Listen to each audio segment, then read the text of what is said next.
પ્રકૃતિ માટે પણ એટલું જ લખાયું છે. અને એમાંય જ્યારે રાજભા મારી જોડે હોય અને જે ગીરની અંદર ઉછરીને મોટા થયા, ગીરના જેણે સેંજળ પીધેલા છે, ગીરના દધડા, ગીરના માખણ, અને એ રાજભા જોડે જ્યારે વાત કરવી હોય ત્યારે એક દાદ બાપુની મને જે કડી યાદ આવે હિરણ માટે લખાયેલી, કે ચોમાસા પછી હિરણ કેવી થઈ જાય, ડુંગરથી દળતી ઘાટ ઉતરતી, અને એમાં આખી પ્રકૃતિની વાત કરી છે. આંબા આંબલિયું, ઊંબ ઉંબરિયું, ખેર ખીજર્યું, અને એમાંય સાવજનું જે વર્ણન કર્યું છે કે જોગંદ જટાળા, ભૂરી લટાળા. એટલે મારે એ જાણવું છે કે રાજભાએ જ્યારે નાનેથી મોટા થઈ અને ગીરને જોઈ છે ને, એમાંય જંગલમાં આપણું સૂકું જંગલ છે ગીરનું, પણ સૂકું જંગલ જેવી એક અહીંયા આગળ એક થોરું પડે, એક ટીપું વરસાદનું પડે અને જાણે આમ જોઈએ આપણે કે આખું ટ્રાન્સફોર્મ થઈ જાય.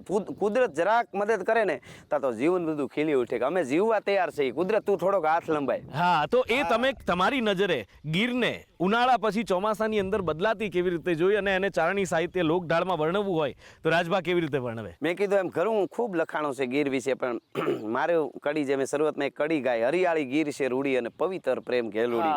એમાં કડિયું છે. પછી ચોમાસાનો વખત હોય, વરસાદ વરહે અને એમાં ધીરો શ્રાવણ મહિનો આવે, વરસાદ વરહીને વયો જાય, હાંજને ટાણે એમ થોડોક ધીમો પડે, ડુંગરડાની ટોંચો ઉપર જ્યારે સંધ્યાનો કલર જાય એ કેવો લાગતો હોય કે ડુંગરા ટોંચે એ અમારે દીપતી કેવી સંધ્યા રૂડી સાંજ, ડુંગરા ટોંચે એ જી દીપતી કેવી સંધ્યા રૂડી સાંજ. કેવી લાગે? એ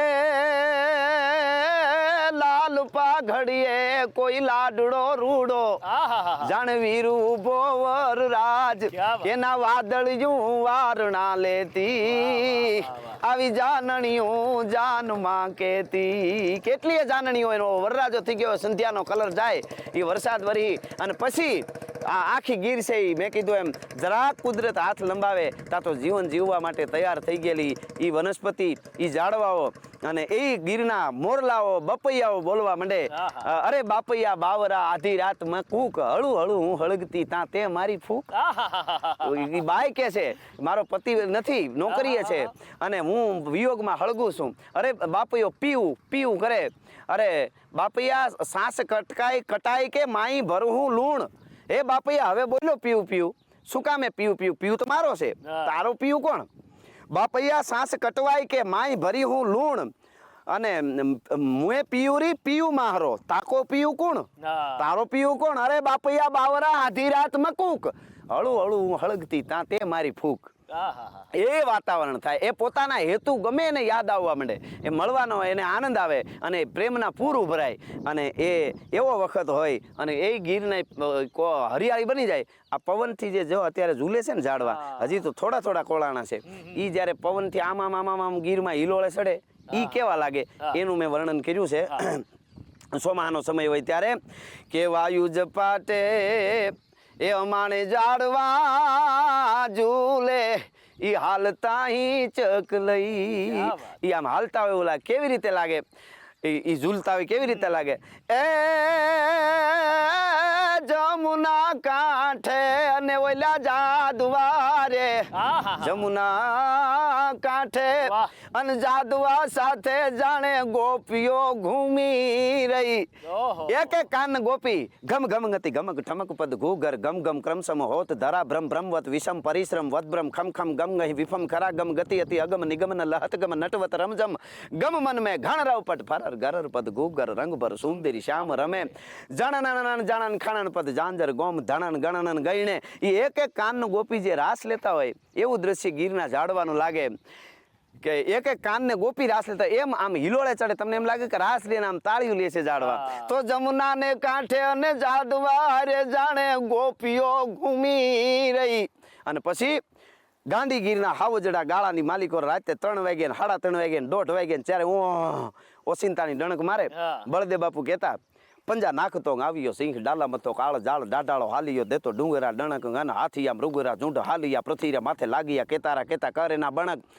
પંજા નાખતો આવ્યો સિંહ ડાલા મતો કાળ જાળ ડાઢાળો હાલિયો દેતો ડુંગરા ડણક ગન હાથિયા મૃગરા ઝુંડ હાલિયા પૃથ્વીરા માથે લાગિયા કેતારા કેતા કરેના બણક ગન ભૂહરી લેટાળો હતી ક્રોધવાળો કોપવાળો ઢાળે નશા મોટ ઢાળો કરન તો હુંકાળ હાંધે ફાળ વિકરાળ કાળ અંધો જાણે કાળ ચૂકે નહીં એક થાપે હાંધ્યો શિકાર. અને ધરાણો રોશન ના ધરે ભૂલથી ના ભરે પાછો લાંગણો હોય તો કદી ખાઈ ના અખાજ. આ યુવા ધન ને શીખવા જેવું હાવજ કોને કહેવાય? લાંગણો હોય તો એને ખાવાનું હોય જ ખાય, અખાજ નો ખાય. અખાજમાં હાવજ ઈ ડગલો, અરે એની નકરશો હાલ તમને મધ જંગલ હામો મળે. ભગત બાપુ કે ગાંડી ગીરમાં તમે રાતે એકલા વયા જતા હો અને હામો વયો તો નિરાતે ઊભી જાવ તો ઈ કેળો દઈ દે. એક માણસ છે ઈ થોડી મારી વડ છે. એની નકર જો હાળ ભલે મધ જંગલ હામો મળે, ઈ લોપે નહીં લાકાળ એને તમને કેળો દેહે કાગડા. એ જે છે એટલે ધરાણો રોસ ધરે ભૂલથી ના ભરે પાછો લાંગણો હોય તો કદી ખાઈ ના અખાજ. અને છેતરી પેંતરો બાંધી કરે ના શિકાર કદી અટકો ફેફરા ફાડે કેહરી અવાજ. આવજની જે ડણક થાય ગીરના ગાળામાં ઈ કેવી લાગે?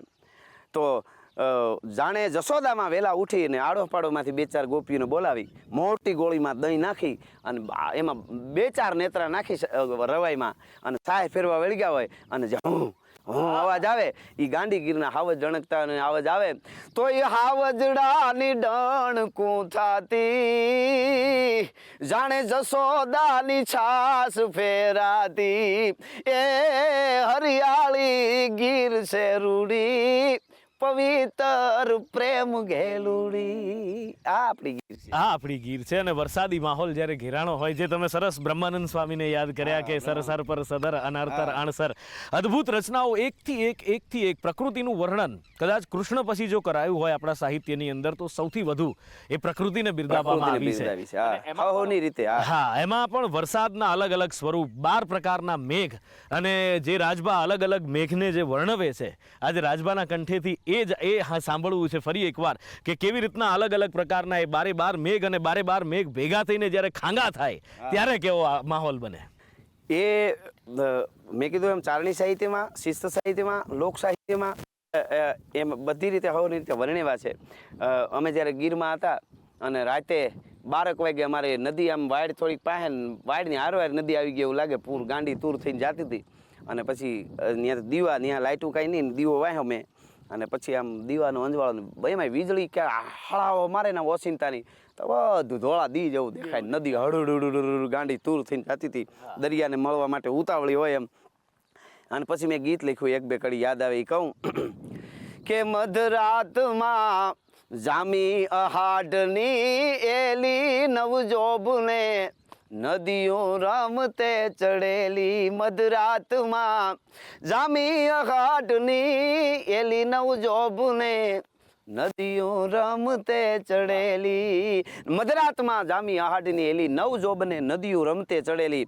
અને ઈંદરે બાંધી હોય કડે કટાર એવી વીજળી આભ ચમકેલી. ઇન્દ્ર મહારાજને ખુલ્લી મ્યાન વગરની કટાર હોય ને એ આમ કરીને આમ ફરે ને જેમ જળકે એમ વીજળીઓ આબમાં હળાવામાં સોપ કડાક ધણાની ઈશાની પહાડના ખોપરાની માથે ઉથમે માથે ત્રાટકતી હોય જ્યારે વીજળીઓ, ત્યારે એ વીજળીઓ એવી લાગે. અને એ ધરાંગ ઉપર મેઘ ગાયો ધડાકે લીએ વારણા વીજળી તે કડાકે ઉફેડા નદી જળ બંબોળ વાટે દડેડા ડુંગરાત પેટાળ ફટે ધરા ગાબ તણા 2 પડો ધડ્યુકા ધણીના ટોલ મેઘ રાજા બળુકા નાખી આંગળું ભાણ ગળે વિટાળી. એ વરસાદ જ્યારે આવે અને નદીઓ ગાંડી તૂર થઈ અને જાતી હોય ત્યારે ઈંદરે બાંધી હોય કડે કટાર એવી વીજળી ગાભ ચમકેલી. અને પછી રૂડી રીસડીયું લેતી હોય રાહડા. વરસાદ વરીને વયો જાય તો ડુંગરની ટોચ ઉપર જજો ધુવાડા જેવી રીસડીઓ આમ જાતી હોય. રૂડી રીસડીયું લેતી હોય રાહડા જાણે સાહેલી ઘૂમરે વળેલી. મધરાતમાં જામી અહાડની એલી નવજોબને નદીઓ રમતે. અને એમાં આહાડ મહિનાની પૂનમ અને આહાડ મહિનાની પૂનમની રાત અને એ રાતમાં ઘટાટોપ આખું આપ જાણે નીચે બેહવાનું હોય એવું ઘટાટોપ થઈ ગયું હોય. એમાં કાળી વાદળીઓમાં પૂનમનો ચંદ્ર છુપાયેલો હોય. એમાં ઓચિંતાની 2 કાળી વાદળીઓ આમ ખઈ જાય ને સીધો ચંદ્ર દેખાય ઓચિંતાનો. એ કેવો લાગે એ ઉપમા છે આ ગીતમાં મેં આપી છે કે હટી ગઈ વાદળીઓ દેખાણો ચાંદલો અનોખી રાત ઉઘડેલી. ઈ કેવી લાગી ઉપમા જોજો. એ હટી ગઈ વાદળીઓ દેખાણો ચાંદલો ઉજળી રાત ઉઘડેલી. કેવી લાગે કે ભીંજેલા વાળ જાણે ખખેરીનું ભામની.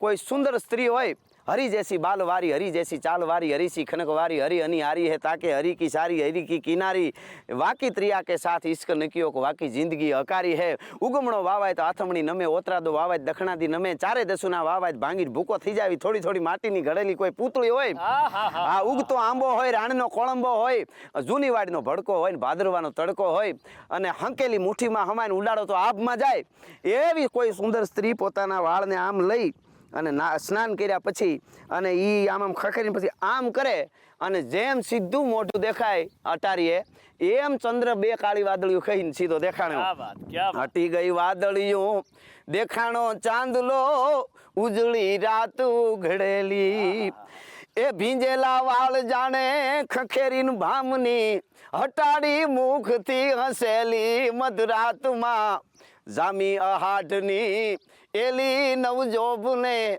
નદીઓ રમતે ચડેલી પછી આવું વાતાવરણ આખું એક વરસાદે કર્યું દરેક જીવને એવી રીતે એના ઓલામાં આભામાં ઓરામાં લઈ લીધા એણે માહોલ કેવો ઊભો કર્યો કે જેને હોને એણે શું કર્યું વરસાદે કે હુતેલા પ્રેમની એણે પ્રેમ હૂતો તો ઉનાળો ગયો ને એટલે હોના ધંધામાં પીડ્યા હોય બધા હુતેલા પ્રેમની એને હોડું તાણી ત્યાં ભેળી જાગી છે યાદ અલબેલી પ્રેમને જગાડ્યો તો યાદે જાગી ભેળી થી હુતેલા પ્રેમની એને હોડું તાણી ત્યાં ભેળી જાગી છે યાદ અલબેલી પછી શું થયું પછી પ્રેમના પૂર બધે હૈયામાં ઉફળે અને તાણી જાય મનને ધકેલી મધરાતમાં જામી અહાડની એલી નવજોબને નદીઓ રમતે ચડેલી અદ્ભુત અદ્ભુત આ જે વર્ણન છે ને એ એક ઓબ્ઝર્વેશન જે પ્રકૃતિને જોવાની નજર અને એમાંથી આવતી હોય ને એમાંય રાજભા તો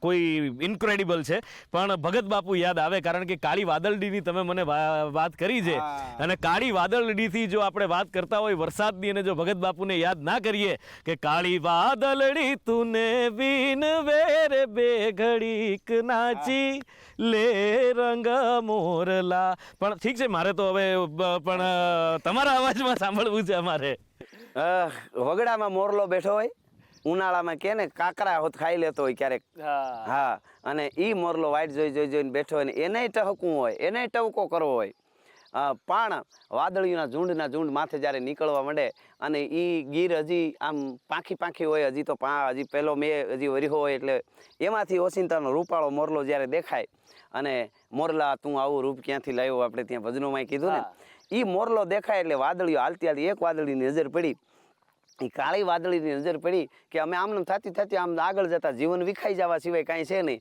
તો જીવનમાં મીઠા મધુર મોરલાના કોક ટવકાઈ જરૂરી છે એમને ન વયા જાય અને એ વાદળી માથેથી પડકારો કરે કે મોરલા અને એ પછી ભગત બાપુ ગાતા એ મોરલો છે એ આમ હામું જોવે અને કાળી વાદળી કહે છે કે કાળી વાદળડી તુને વિનવે રે બે ઘડીક નાચી લે રંગ મોરલા એ જાય છે મારી સાહેલીનો સાથ રે બે ઘડીક નાચી લે મારી સાહેલીઓ વયું જાય ને વધારે અંતર પછી એ કે કયા મોરલા પાસે ઊભી રહ્યા કાલે ઈ વાતું કરી છે પાછી એટલે મારે પાછું એનું પૂગી જવું પડે કાળી વાદળડી તુને વિનવે રે બે ઘડીક નાચી લે રંગ મોરલા એ જાય છે મારી સાહેલીનો સાથ રે બે ઘડીક નાચી લે રંગ મોરલા કારણ કે 12 મહિના ના દીધા વાયદા રે બે ઘડીક નાચી લે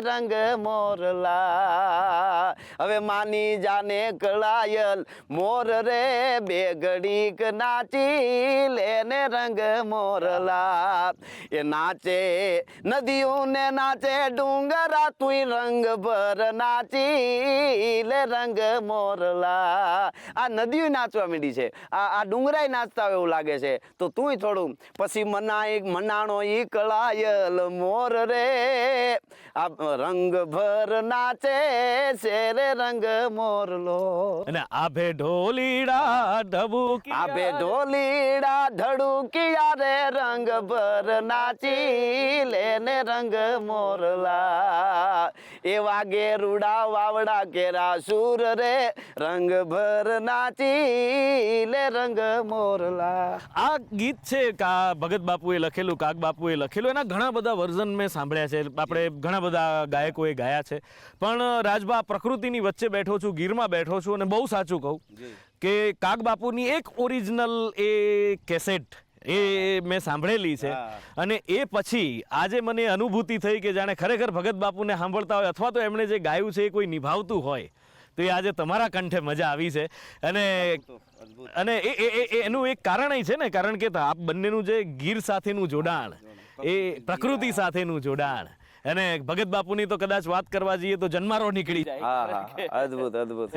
કારણ કે ભાયા કાક કહેતા કે માથા ભારે રહેવું, માથા ભારે દેખાવું, અને એમાં એમના ખોળીએ કાગ બાપુ જેવો પવિત્ર આત્મા ને એ સંત આત્મા, એ આખી વાત કદાચ બેસીશું ત્યારે કરશું. પ્રકૃતિને એક, કારણ કે વાતો ઘણી બધી કરવા જઈએ તો આપણે ઘણો સમય તો વીતી ગયો છે, અને બેસીએ જો, અને તમારી સાથે બેસીએ તો સમયની ખબર નથી પડતી. અને આમ કહેવાય ને કે પેટ ભરાય પણ મન નથી ભરાતું, એમ એવું પેટ ભરાઈ ગયું એટલે સમય ભરાવી ગયો છે, પણ હજી મન નથી ભરાતું. એમ થાય કે એક થોડોક લાવો તમારો હજી પણ લૂંટી લઈએ. જતા જતા રાજભાને જે મોજ આવે પ્રકૃતિ માટે કે કૃષ્ણ માટે, કે જે તમારા નજીકનું અંતરનું, જે નજીકનું કોઈ ભજન, ગીત, કીર્તન, પદ કે છંદ, કંઈ પણ. આમ તો જેમ જીવનની વાત આવે, આ પ્રકૃતિને વાત કરીને માણસના માટે કંઈક કહેવા કવિઓ કહેતા હોય.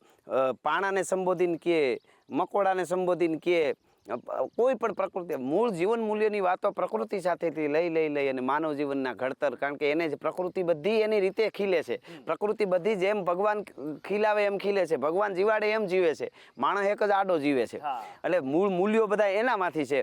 પણ સોમાહું જેમ આવે એમ અહીંયામાં અનુભૂતિ કરાવે સોમાહું. અહીંયા આપણે તો ભાગ્યશાળી છીએ, ત્રણ ઋતુ, શિયાળો, ઉનાળો, સોમાહું, આ બધા જે નકર આપણે દેશમાં ફરવા જવું, વિશ્વના ઘણા દેશો છે, પણ અહીંયા બધું ભગવાને આપણને આપી દીધું છે. એટલે એમાં આ સોમાહાનો વખતે એના કેટલા બધા ગીતો, દુહાઓ કવિઓએ જેમ મજા આવતી ગઈ એમ એની રીતે વર્ણન કરતા ગયા છે. એમ આહાડનું વર્ણન, શ્રાવણનું વર્ણન, ભાદરવાનું વર્ણન, એ બધા છે. પણ એની સાથે સાથે તહેવારો, આપણા આધ્યાત્મિકતા તરફ જે લઈ જવાની જે આખી વાત છે, એ પણ કવિઓએ એની રીતે વણી અને ખૂબ પછી માનવ જીવનમાં જીવવાની વાત જ્યારે આવે ત્યારે મને સોમાહું લક્ષમાં રાખીને, કારણ કે ભગત બાપુ એમ કહેતા કે મોટો રાજા હોય, મોટો કોઈ માણસ હોય, એ મોટો માણસ ગમે એવડો જાનમાં ભેળો હોય તો ગીત વરરાજાને જ ગાવા પડે. એ ગમે હોય તો એના એ વરરાજાના ગાવા પડે. એમ સોમાને લક્ષમાં રાખીને મને ગમતું એક ગીત છે મારું, બે કડી કેવી છે મારે પ્રકૃતિ સાથે કેવું. હકીકતમાં હું નાનો હતો ત્યારે એવી ઘટના બનેલી. અમારે નેહડામાં નદી છે, જે મૂળ અરડક કહેવાય ને પછી હિંગવડો, અને એ કોડીનાર દરિયા ભેગી થઈ ગઈ નદી. એ નદીના કાંઠે અમારું નેહ, અને ગાંડો થયો મેહુલો. આહાડ મહિનો હતો, અને લગભગ 98માં કે એમ કંઈક 1998ની વાત છે. અને હું તો ત્યારે બહુ નાનો હતો, પણ એ મને પ્રસંગ આખો યાદ હતો ને ગીત મેં એના વર્ષો પછી હમણાં લખ્યું, પણ એ પ્રસંગ મગજમાં એમને રહેલો. તો આખો દી એટલો મેં વર્યો ને તો એક પણ ગાયું ભેહું ખાડું કઈના ઘરે ન આવી ગયા, નદીને કાંઠે આવીને ઊભા રહી ગયા. નદી ગાંડી તૂર થઈને જતી હતી, સામે કાંઠે બધા ત્યાંથી ભેહું રગે, ગાયું ત્યાંથી ભાંભરે, અહીંયા પારું રગે, વાસરું ભાંભરે, નદી ઉતરે નહીં. એટલે હાંજ પડી, દી આથમું થઈ ગયું, પછી તો હાવ અંધારું થવા માંડ્યું. રાતના 7, 8, 9, 10, 11, 12, 2:30 વાગે મેં ધીરો રહ્યો, અને પછી ગાયું ભેહું ઉતરીને આવ્યા. ત્યાં સુધી ઉતરાણું નહોતું. હવે એક તો ગરીમાં છોકરાને હાંજે ભેહું દોવાય, દૂધ પીવાની ટેવ હોય, ત્યાં બીજું કાંઈ વાટકા ભરીને દૂધ પીતા જાય ને હુતા જાય. હાંજે ખાવાનું બહુ ન યાદ હોય, અને પારું વાસરું એ રગે ને ભાંભરે. એટલે આવો માહોલ યાદ રહીને મેં એક ગીત, એક નેહડાની એક બાઈ એ ઝૂંપડામાં ઊભી વરસાદને ભાઈ કહીને સંબોધે છે, અને એને વિનંતી કરે ઘડીક ધીરો રહી જાય, તમારા ગાયું ભેહું મારો ગોવાળ પીયું છે એ આવી જાય, વરસાદને ભાઈ કહીને એમ કહે છે. અને એનું એક ગીત છે, એનું વર્ણન છે. પછી બાઈ ઝૂંપડામાં ઊભી 2 ભૂલકાઓ બાળકો છે બાજુમાં, અને આમ મેહોલો અનરાધાર રાતના 12 વાગ્યા છે, હળો પોતાની ભગત બાપુ કેમ ભે લાગવા માંડે. અંધારાની માલિકો આમ લુગડા હીવાની હુઈ હોય એને લઈને તમે આમ ઘા કરો તો ઓગળી જાય અંધારામાં. અને પોતાનો હાથ ન દેખાય. પણની જ્યારે બીક લાગવા માંડે એવી મેઘલી રાત, પડઘાપડ ઘોર ખૂંખાર હુંકાર ભયાનક ત્રાળ ભેંકાર બજે વિકરાળ કરાળ ગરર ખંજર ઘોઘર પાડ ભેખર ગજે કીર કોયલ ચાતક ગાન કરે મધુ મોર ચકોર ઉલ્લાસ મના અદ્ભુત પહાડાય ગોર ઘટારાય ગાજ ગડીખમ હાવજના જીએ ગાજ ગડીખમ હાવજના. એ વાતાવરણ એવું થયું. અને બાઈ ઉપાડ્યો.